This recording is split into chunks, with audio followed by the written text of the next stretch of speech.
Hello, Michigan.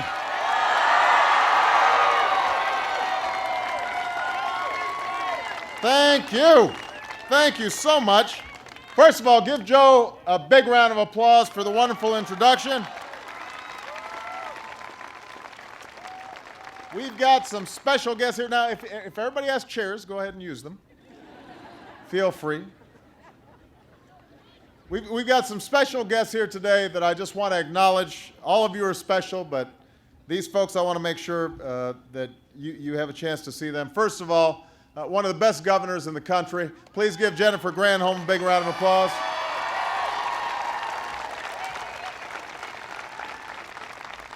Lieutenant Governor John Cherry. Give John a big round of applause.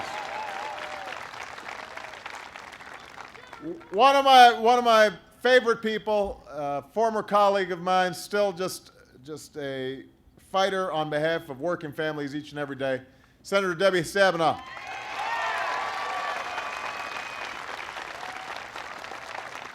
We got Speaker of the House, Andy Dillon, in the House. We've got a lot of other local elected officials, and I just want to thank them. A couple of people who are missing. Carl Levin, who is doing great work. He's in the Senate right now fighting on behalf of a bill to make sure that we're not loading up a bunch of necessary defense spending with unnecessary defense spending. So he's the point person on it. The only reason he's not here is because he is working alongside the administration to get this bill done. Please give him a big round of applause.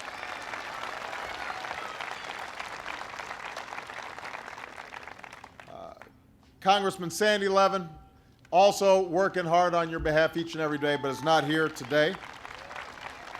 I want to go ahead and acknowledge the new mayor, since he's the new mayor, Mayor Dave Bing, great ball player.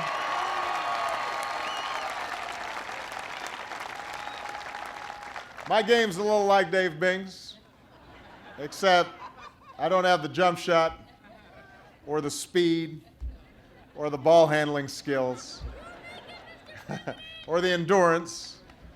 Also don't have the afro. Don't think I forgot that, Dave. I remember that. I also want to acknowledge that we've got the executive director of the White House Council on Auto, Communities, and Workers, who's working hard, has a direct line to me each and every day. He's traveling constantly back here. Ed Montgomery, please give Ed a big round of applause. And the chairman of the Grand Traverse Band of Ottawa and Chippewa Indian Tribes, Derek Bailey, is here. Please give Derek a big round of applause. And finally, the president of the college where we are here, Jim Jacobs. Give Jim Jacobs a big round of applause.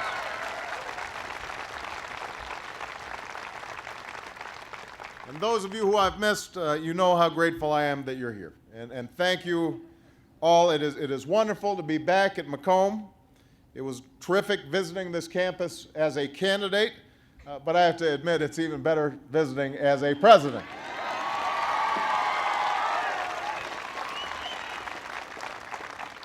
Now, this is a place where anyone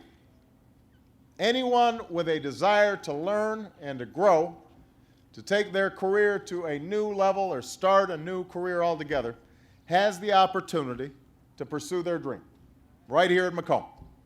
This is a place where people of all ages and all backgrounds, even in the face of obstacles, even in the face of very difficult personal challenges, can take a chance on a brighter future for themselves and their families.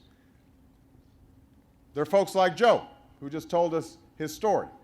When Joe lost his job, he decided to take advantage of assistance for displaced workers.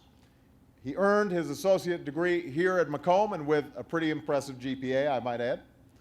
And with the help of that degree, Joe found a new job working for the new Henry Ford West Bloomfield Hospital as a maintenance mechanic, using the skills he learned here and the talents that he brought to make a fresh start. There are workers like Kelly Coleman, who's here today. Where's Kelly? Raise your hand, Kelly. Where are you? There you are. There's Kelly right there. Kelly is a UAW worker at a Ford plant in Sterling Heights, Michigan. She used to drive a forklift, right? But then she decided to train here at Macomb for a job that required new skills, and now she's an apprentice pipe fitter. It's a telling example. Even as this painful restructuring takes place in our auto industry, workers are seeking out training for new auto jobs. And Joe and Kelly's story make clear what all of you know. Community colleges are an essential part of our recovery in the present and our prosperity in the future. This place can make the future better, not just for these individuals, but for America. Now, since this recession began 20 months ago, 6.5 million Americans have lost their jobs. And I don't have to tell you, Michigan in particular has been hard hit. The statistics are daunting. The whole country now, the unemployment rate is approaching 10%. Here in Michigan, it's about 5 points higher. And new jobs reports are going to be coming out, and we're going to see continuing job loss even as the economy is beginning to stabilize. Now, that's not just abstractions. Those just aren't numbers on a page. Those are extraordinary hardships, tough times for families and individuals who've worked hard all their lives and have done the right things all their lives. If you haven't lost a job, chances are you know somebody who has. A family member, a neighbor, a friend, a coworker. And you know that as difficult as the financial struggle can be, the sense of loss is about more than just a paycheck. Because most of us define ourselves by the work we do. That's part of what it means to be an American. We take pride in work. That sense that you're contributing, supporting your family, meeting your responsibilities. People need work, not just for income, but because it makes you part of that fabric of the community that's so important. And so when you lose your job, and when entire communities are losing thousands of jobs, that's a heavy burden. That's a heavy weight.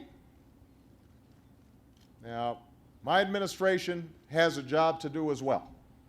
And that job is to get this economy back on its feet. That's my job.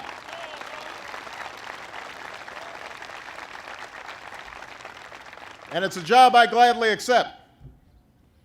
I love these folks who help get us in this mess and then suddenly say, well, this is Obama's economy. That's fine. Give it to me. My job is to solve problems, not to stand on the sidelines and carp and gripe. So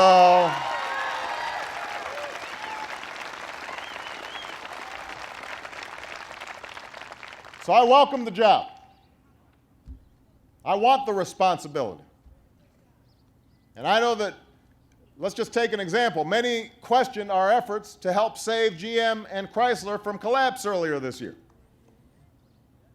Their feeling was these companies were driven to the brink by poor management decisions over a long period of time, and like any business, they should be held accountable for those decisions.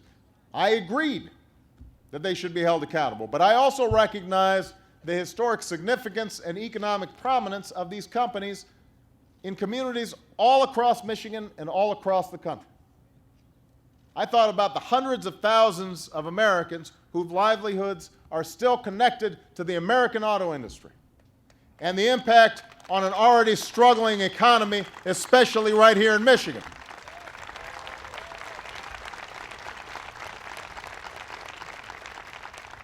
So I said that if Chrysler and GM were willing to fundamentally restructure their businesses and make the hard choices necessary to become competitive now and in the future, it was a process worth supporting. Now today, after a painful period of soul-searching and sacrifice, both GM and Chrysler have emerged from bankruptcy. Remember, folks said there was no way they could do it? They've gotten it done already in record time, far faster than anybody thought possible. They've got a leaner structure, they've got new management, and a viable vision of how to compete and win in the 21st century. And those sacrifices were shared among all the stakeholders, workers and management, creditors and shareholders, retirees, and communities. And together, they've made the rebirth of Chrysler and GM possible. It was the right thing to do. But even with this positive news, the hard truth is that some of the jobs that have been lost in the auto industry and elsewhere won't be coming back. They're the casualties of a changing economy. In some cases, just increased productivity in the plants themselves means that some jobs aren't going to return. And that only underscores the importance of generating new businesses and new industries to replace the ones that we've lost, and of preparing our workers to fill the jobs they create. For even before this recession hit, we were faced with an economy that was simply not creating or sustaining enough new, well-paying jobs. So now is the time to change all that. What we face is far more than a passing crisis. This is a transformative moment. And in this moment, we must do what other generations have done. It's not the time to shrink from the challenges we face and put off tough decisions. That's what Washington has done for decades. And it's exactly why I ran for president, to change that mindset.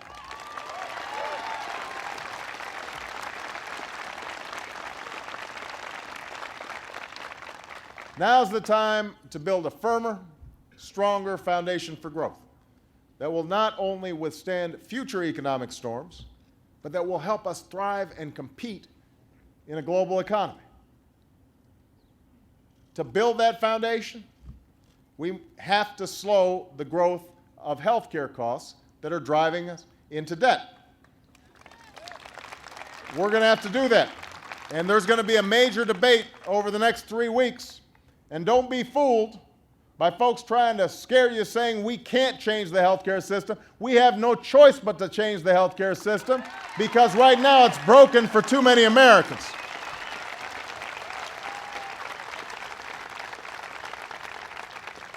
We're going to have to make tough choices necessary to bring down deficits. But don't let folks fool you. The best way to start bringing down deficits is to get control of our health care costs, which is why we need reform.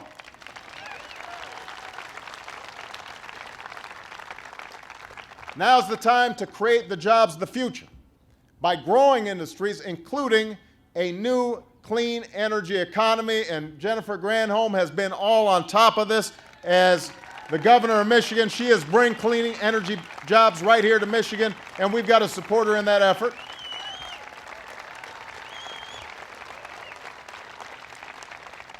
I want Michigan to build windmills and wind turbines and solar panels and biofuel plants and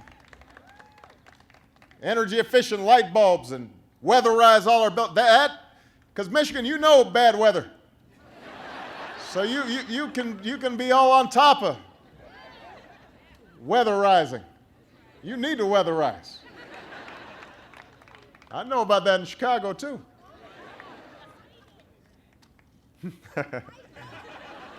But we also have to ensure that we're educating and preparing our people for the new jobs of the 21st century. We've got to prepare our people with the skills they need to compete in this global economy. Time and again, when we've placed our bet for the future on education, we have prospered as a result by tapping the incredible, innovative, and generative potential of a skilled American workforce.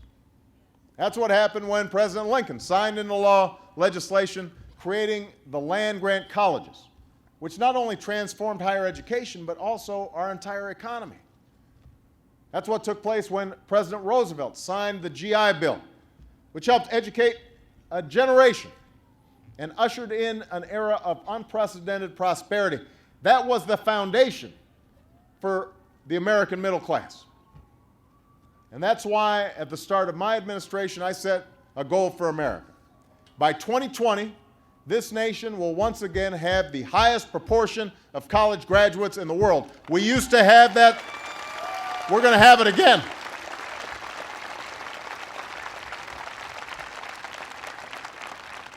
And we've begun to take historic steps to achieve this goal. Already, we've increased Pell Grants by $500. We've created a $2,500 tax credit for 4 years of college tuition. We've simplified student aid applications and ensured that aid is not based on the income of a job that you just lost.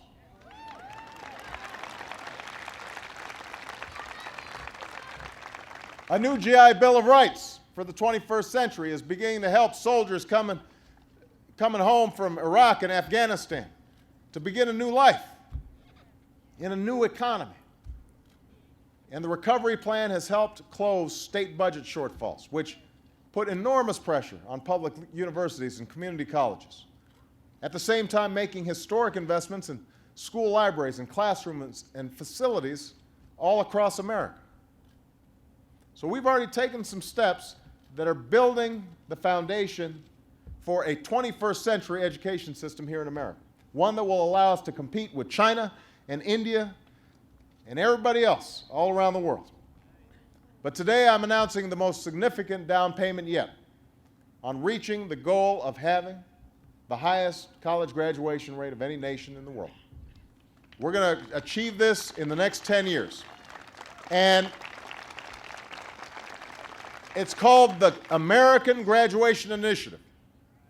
It will reform and strengthen community colleges like this one from coast to coast so they get the resources that students and schools need and the results workers and businesses demand. Through this plan, we seek to help an additional 5 million Americans earn degrees and certificates in the next decade. 5 million.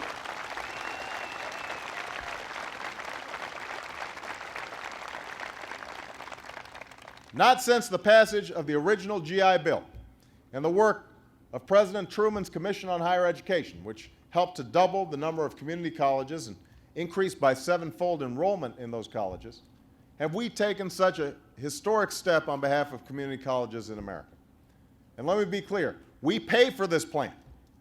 This isn't adding to the deficit, we're paying for this plan by ending the wasteful subsidies we currently provide to banks and private lenders for student loans.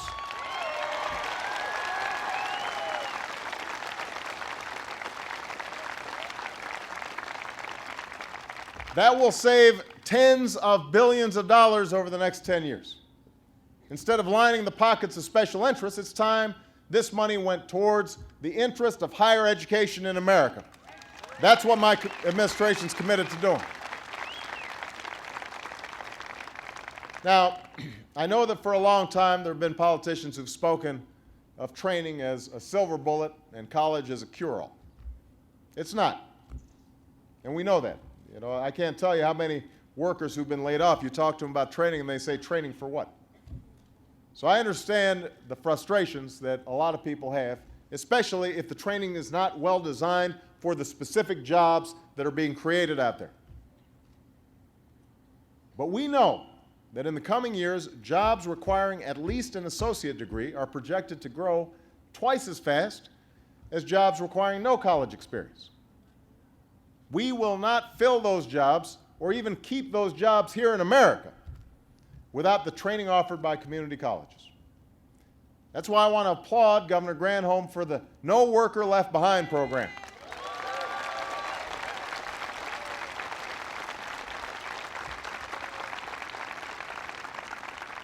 It's providing up to 2 years' worth of free tuition at community colleges and universities across the state.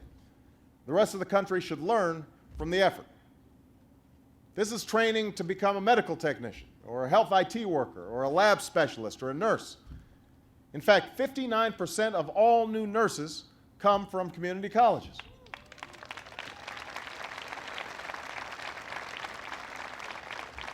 This is training to install solar panels and build those wind turbines we were talking about and develop a smarter electricity grid. And this is the kind of education that more and more Americans are using to improve their skills and broaden their horizons. Now, many young people are saving money by spending 2 years at community college before heading to a 4-year college. And more workers who have lost their jobs or fear losing a job are seeking an edge at schools like this one. At the same time, community colleges are under increasing pressure to cap enrollments and scrap courses and cut costs as states and municipalities face budget shortfalls. And this is in addition to the challenges you face in the best of times, as these schools receive far less funding per student than typical four-year colleges and universities. So community colleges are an undervalued asset in our country. Not only is that not right, it's not smart.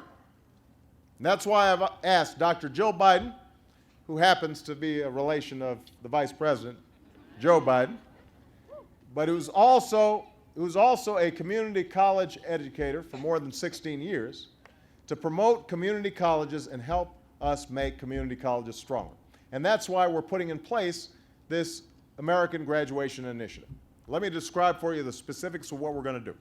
Number one, we will offer competitive grants, challenging community colleges to pursue innovative, results-oriented strategies in exchange for federal funding. We'll fund programs that connect students looking for jobs with businesses that are looking to hire. We'll challenge these schools to find new and better ways to help students catch up on the basics like math and science that are essential to our competitiveness. We'll put colleges and employers together to create programs that match curricula in the classroom with the needs of the boardroom. These are all kinds of examples of what's possible. We've seen Cisco, for example, working with community colleges to prepare students and workers for jobs ranging from work in broadband to health IT. We know that the most successful community colleges are those that partner with the private sector. So we want to encourage more companies to work with schools to build these type of relationships. That way, when somebody goes through a training program, they know that there's a job at the end of that training.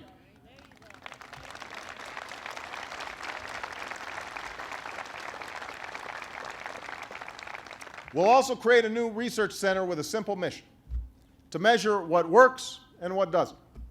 You know, all too often, we don't know what happens when somebody walks out of a classroom and onto the factory floor or into the library or the laboratory or the office.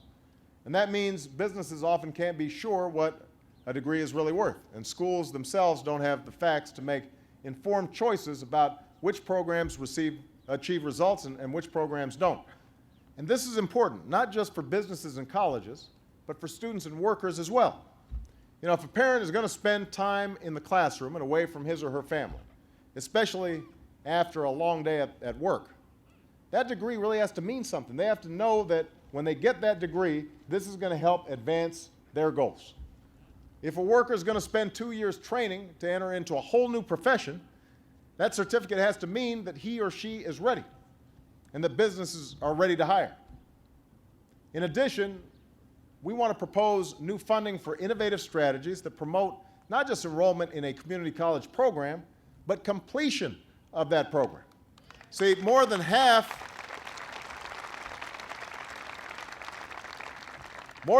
of all students who enter community college to earn an associate degree or transfer to a four-year school to earn a bachelor's degree, unfortunately fail to reach their goal. That's not just a waste of a valuable resource, that's a tragedy for these students.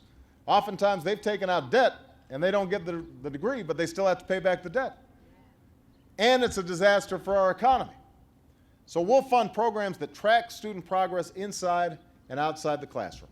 Let's figure out what's keeping students from crossing that finish line, and then put in place reforms that will remove those barriers. Maybe it becomes too difficult for a parent to be away from home, or too expensive for a waiter or a nurse to miss a shift. Maybe a young student just isn't sure if her education will lead to employment. The point is, we need to figure out solutions for these kinds of challenges, because facing these impediments shouldn't prevent you from reaching your potential.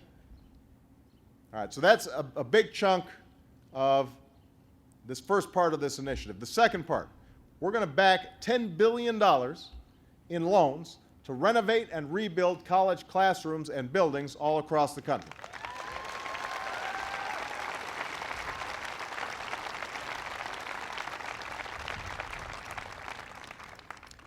All too often, community colleges are treated like the stepchild of the higher education system. They're an afterthought, if they're thought of at all. And that means schools are often years behind in the facilities they provide, which means in a 21st century economy, they're years behind in the education they can offer. That's a mistake, and it's one that we'll help to correct. Through this fund, Schools will have the chance to borrow at a more affordable rate to modernize facilities, and they'll be building on the funds in the recovery plan that are already helping to renovate schools, including community colleges all across the country. And by the way, not only does this improve the schools and the training that they're providing, guess what? You also have to hire some workers and some tradesmen and women to do the work on those schools, so that means it's putting people to work in Michigan right here, right now.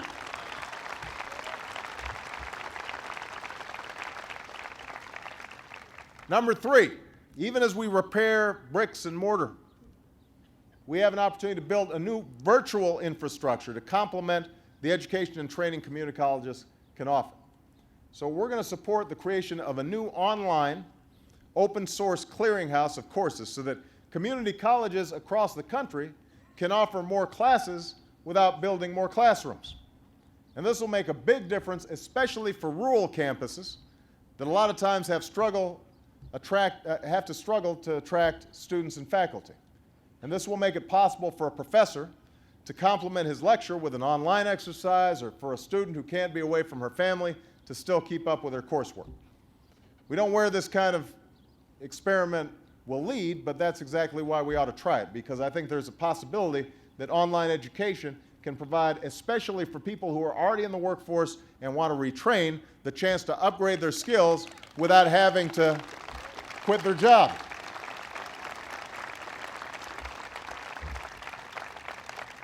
So let me say this, Warren. The road to recovery, the road to prosperity, is going to be hard. It was never going to be easy. When I was sworn in, we were seeing 700 jobs lost that month. Then we had the same amount lost for 2 more consecutive months. Now we've got an average of about 400,000 jobs lost, but we're still losing too many jobs. We will get to the point where we're not losing jobs, but then we've got to start getting to the point where we're actually creating jobs. And it's going to take time. There are going to be false starts and there are going to be setbacks. But I am confident that we can meet the challenges we face, because that's what we've always done. That's what America does. We hit some challenges, we fuss and argue about it, and then we go ahead and go about the business of solving our problems. That's what we see on display right here at Macomb Community College. That's what I've seen at colleges and universities all across this country.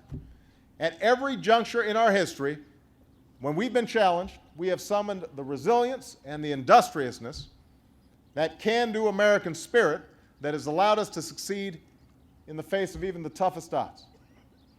That's what we can and must do now.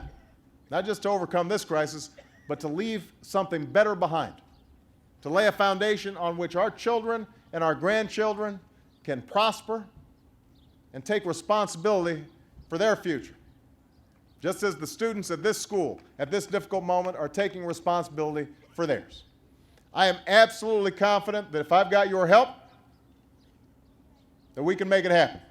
And we are going to see a stronger, more prosperous Michigan in the years to come. Thank you very much, Warren. God bless you. God bless the United States of America.